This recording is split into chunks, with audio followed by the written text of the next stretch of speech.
கர்த்தர் சொன்னார், ஒரே வசனம் சொன்னார், எல்லா இடங்களிலும் எங்களை கொண்டு வெற்றி சிறக்க பண்ணுகிற தேவனாகிய கர்த்தர். எல்லா இடங்களிலும் எங்களை கொண்டு வெற்றி சிறக்க பண்ணுகிற தேவன்.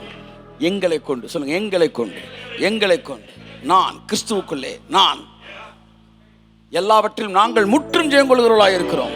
இதுல எல்லாம் நான் தானே வருது. அப்ப நீ தான் அது. கைத்தட்டு ஒரு தடவை. நாங்கள் முற்றும் ஜெயம் கொள்கிறவர்களாக இருக்கிறோம். எங்களை கொண்டு வெற்றி சிறக்க பண்ணுகிறார். என்னால் கூடாத காரியம் ஒன்றும் இல்லை. யாரப்பா நீ? நான் தான்ப்பா.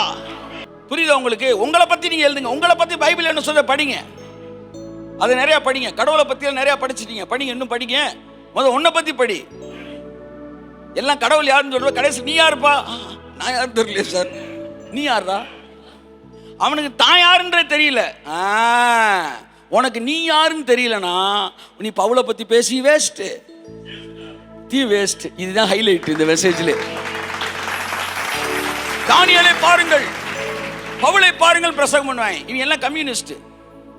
அமெரிக்காவை பாரு, ரஷ்யாவை பார், அவனை பார், இவனை பாருலாம் இருக்கட்டும். பிசாசு கேட்கிறேன், நீ யாருன்றான்.